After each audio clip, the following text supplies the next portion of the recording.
I wanted to grow my beard out. I was tired of having to constantly shave my beard all the time, and then having to deal with the ingrowing hairs, the bumpiness, the patches. It was long. So I thought, let me just try and grow my beard out. Let's see what I can do here. And at the time, I was just buying products from the supermarket. I was buying products from like just coconut oil from Tesco's, and I was using that in my beard. And then the penny dropped. I thought to myself, you can't. That's stupid. Why don't you just make your own beard oil? And at the time, I was just discovering the benefits of CBD and hemp, and I thought to myself, well, CBD is a lot more complicated to process, but why not make a hemp-based beard oil? And that was like the light bulb moment for me.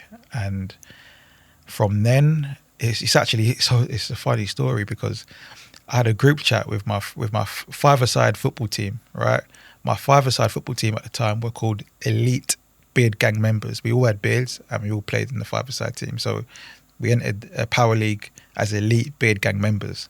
And when I was thinking about the brand and what I needed to call it, I just looked at my group chat and I was like, Elite BeardGang Members. And I run it past a couple of friends, and they were like, that sounds too long-winded, like you need to change it. And I thought, yeah, let me drop the Elite, just BeardGang Members. So yeah, whoever made the name in that group chat, got to thank you. I don't even know who thought of that name because it wasn't me. But yeah, coined the term BeardGang, launched the products and the brand. But that was just obviously after a long time of trial and error. So I was trying different combinations of hemp and different other oils to see what would actually suit. And then the first oil that I made was Sweet Mary J.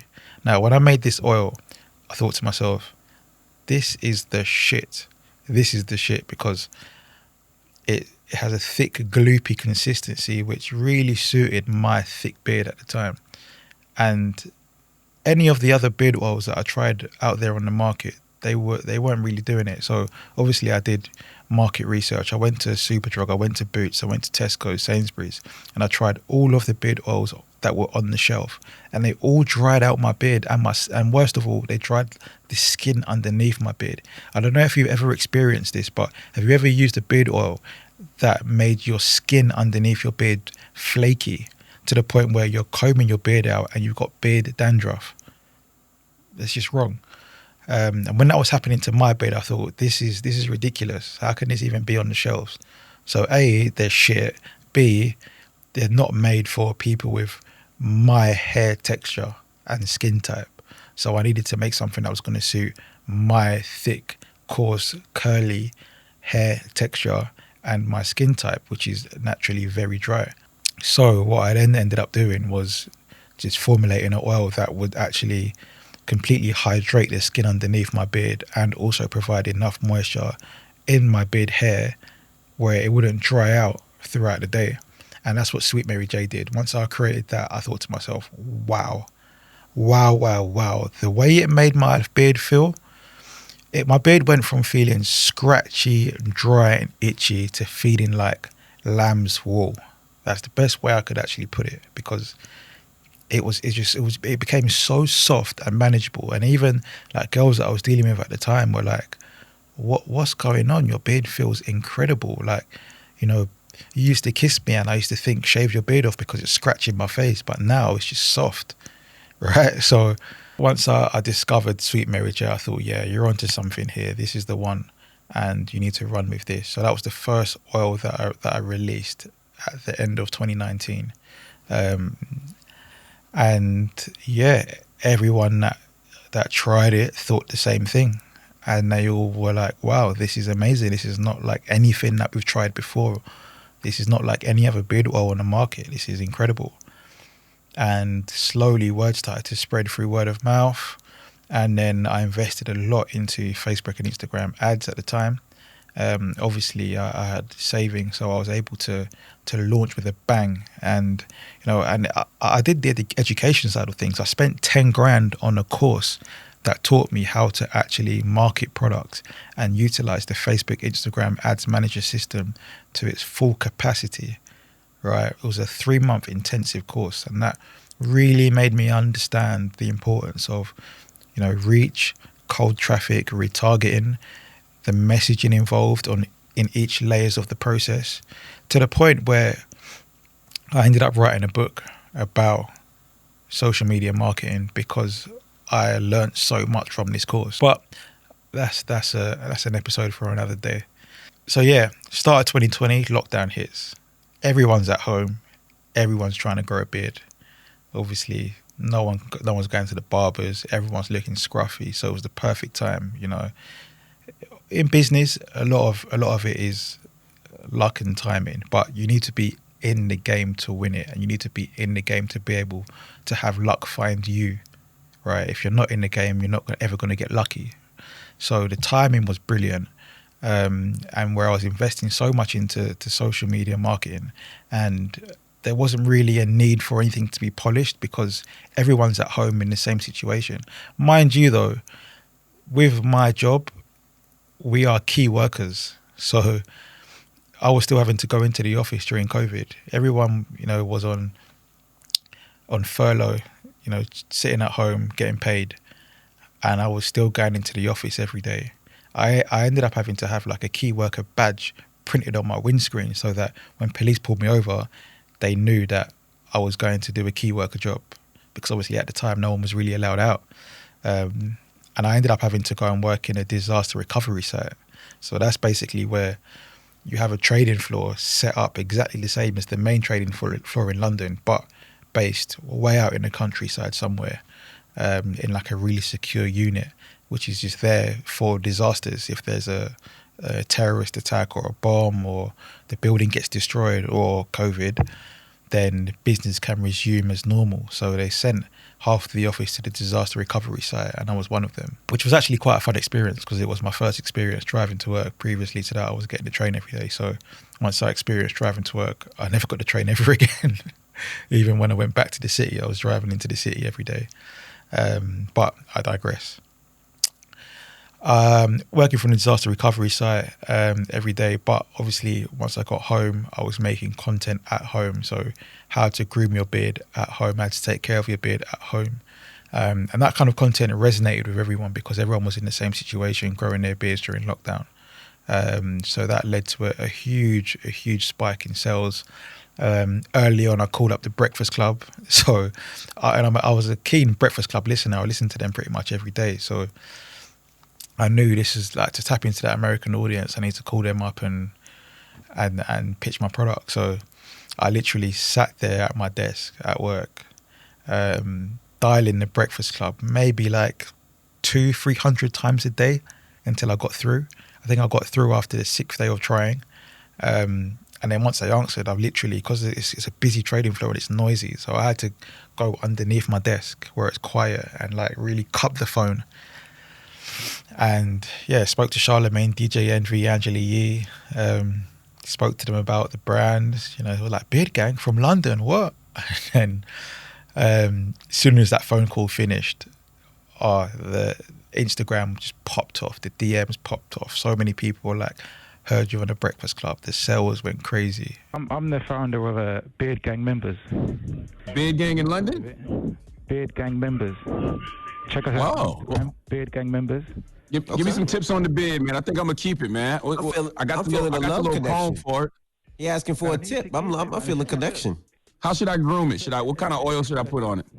Okay, so what we do, we specialize in hemp-based beard care products. And I know you like your CBD, so this yes, sir, will suit you. Hemp-based beard care, honestly, is the best thing I've ever used. I created it, and now it's taken off, and people are loving it. So I would love to send you some, if that's please. Right. Yeah, man. Dan, I'm gonna put you on hold, and I'm gonna have Dan give you the address. I'm gonna text him the address I want him to send it to. Yeah, man. Check out our Instagram, BeardGang Members. Our website is also www.beardgangmembers.com. All very simple. All right, about you, bro. What about my beard? You, man. He wants to know about her mustache. Yeah, you don't like my beard? Angela, you know what's crazy? A lot of women actually buy it for their partners, and they'll try it out. And a lot of women are leaving reviews saying they've used it on their roots and their edges, and it's improving their edges a lot on their eyebrows as well. Yeah. You should care about our beards too. And a lot of us can't get waxes right now. I need help with my edges too, bro. And you know what? My dad's been using it on the top of his head where he's been losing hair, and he said it's helped. Okay. I'm going to try that too. Well, thank you for checking in, bro. I'm serious. If I'm willing to put Monostat 7 in my head, I damn sure put a little hemp beard grease in there. And yeah, I was able to achieve, 6-figure revenues in year 1 and year 2, which was quite, extraordinary at the time. I didn't expect that. But most importantly, I was able to get the products in as many homes as possible, because my concept at the time was, I don't care how much I have to spend to acquire new customers. I just need the products in people's homes. I need people to use the products to understand the benefit it will have for them, and the repeat purchases will come later on down the line. Once these people start using these products every day, they're not going to not use them anymore. Do you know what I mean? Like, once you get used to your beard routine and you're using the oil, the balm, the beard wash every day, you're not going to go back to not using anything because you don't want to buy anymore. No, you're going to now be a repeat customer, a customer that I don't have to then pay to acquire. So that was the model, which is now paying dividends 5-6 years later. And yeah, did some big marketing campaigns back then. I invested in the TFL bus campaign, which was perfect timing, because it was just as we were coming out the end of COVID. So towards the end, when they were lifting the restrictions, I managed to get in touch with one of the companies that deal with outdoor advertising. And they quoted me initially, like when I first inquired, which was at the start of COVID, they quoted me about 75 grand. I was like, yeah, you stay there. I ain't got that kind of dungas for you. And then towards the end of COVID, I contacted them again. And obviously, they've had a huge drop off in revenue because, companies stopped advertising outdoors because no one's outside. And for the same deal, they offered it to me for 25 grand. And I was like, yeah, cool. Send me the contract. And I just sat on it for a while because I was trying to time it to start when the restrictions were going to be lifted. And I was able to catch wind of restrictions being lifted across Europe. They hadn't reached us yet, but in like France, in Italy, and other countries, they were starting to lift restrictions. So I thought, okay, it's going to follow suit. So I locked that in for 25 grand. And then 2 weeks later, Boris Johnson announced lockdown restrictions are lifted. Everyone can go outside again. And then it was perfect timing because there were hardly any adverts out. I had 60 buses for a month. And these adverts were everywhere, all over London. You couldn't miss it. And it was like a phenomenon because everyone's been stuck indoors for 2 years and everyone's outside now. And now this social media brand that they've been seeing constantly on their Instagram feeds is now in front of them in real life. So that was like a real pinch me moment for me and for probably a lot of people, especially the customers and the fans of the brand. And that's what kind of really built like a real core fan base for the brand. And then the best part about this deal was the fact that they only take your adverts down once another company has sort of bid on those buses and they can put an advert up. But at the time, companies still weren't investing in outdoor marketing. So I ended up having 60 buses running for about 7 or 8 months and I only paid for one. So yeah, the power of timing. And that was phenomenal. And then following that, I knew that I needed to keep a presence in real life spaces. So obviously I was doing a lot of pop-ups. I was doing, conferences, business talks, billboard advertisement, invested into that as well so that people can see the brand in real life and it's tangible. And then all that led to the Black Pound Day store contacting me saying, we're going to open 2 stores, one in Westfield Stratford and one in Westfield White City. We want to stock your products. And I was like, see, this is why you've been doing all this marketing, not just for the customers, but for strategic partnerships with other businesses. So I was able to have my first experience in a retailer with in Westfield Stratford and Westfield White City through the Black Pound Day store. And that was brilliant because a lot of the customers that were so used to buying online were now able to go and buy in the shops, which was great. And then they ended up having a small stint in John Lewis. So I was able to stock John Lewis with my products. That was another surreal moment, another pinch me moment. And then, unfortunately, the Swiss, who was the Black Pound Day founder, he became ill. And he was the engine behind that brand. So unfortunately, they had to shut down.